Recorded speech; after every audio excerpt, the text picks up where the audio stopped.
At ito nga mga karapsa, meron tayong bago susubukan. Tara at panoorin nyo ang video na ito.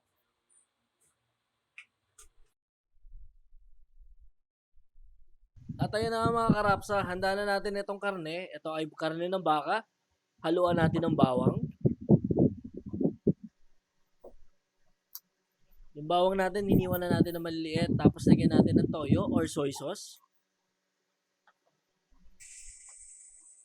Samahan naman natin itong paminta na freshly ground. So gamit natin yung grinder natin.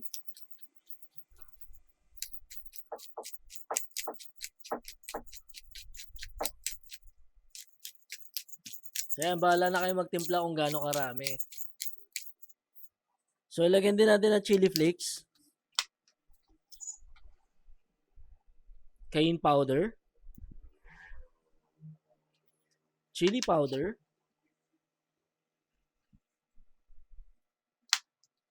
At paprika. So lalagyan din natin ito ng brown sugar.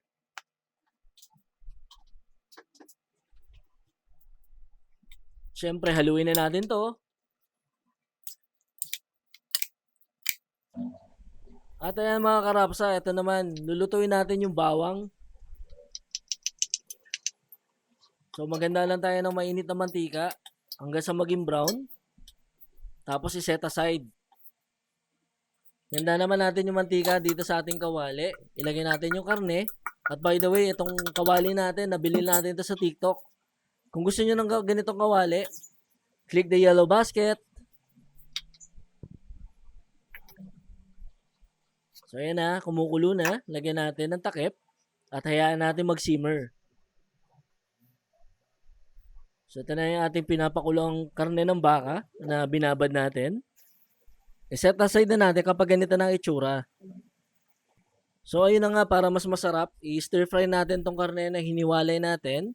Huwag nyo itapon yung sabaw. Tandaan nyo mga karapsa, huwag nyo itapon. Gagamitin pa natin yan. So stir fry lang natin siya dito. Gamit pa rin ang ating kawali galing sa TikTok. At click nyo lang ang yellow basket kapag gusto nyo nito. Ayan, haluin nyo lang mabuti. Kitang-kita nyo naman, walang naninikit.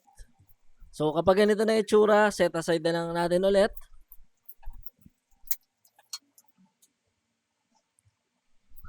So ito, magigisa naman tayo ng sibuyas at konting bawang. Ayan na yung ating sibuyas at bawang. Lagyan natin ng mushroom.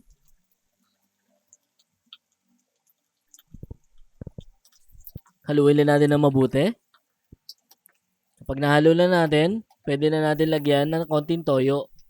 Huwag niyong damihan kasi baka umalat. Lagyan din natin ito ng tubig. Katamtaman lang. Hayaan natin kumulo ng ganito. At ilagay na natin ng all-purpose cream. Haluin mabuti. At hayaan kumulo.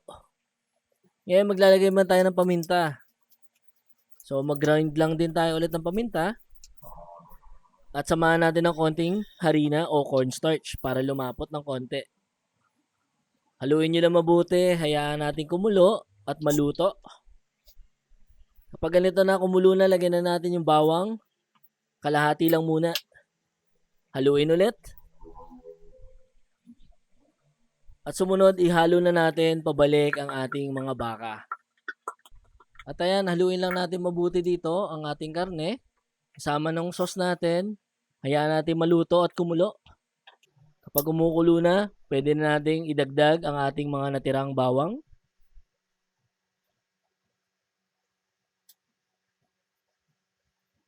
So ayan, lagyan din natin ng konting chili flakes pa para mas dagdag na spice. So ito na, luto na ating garlic mushroom pepper steak.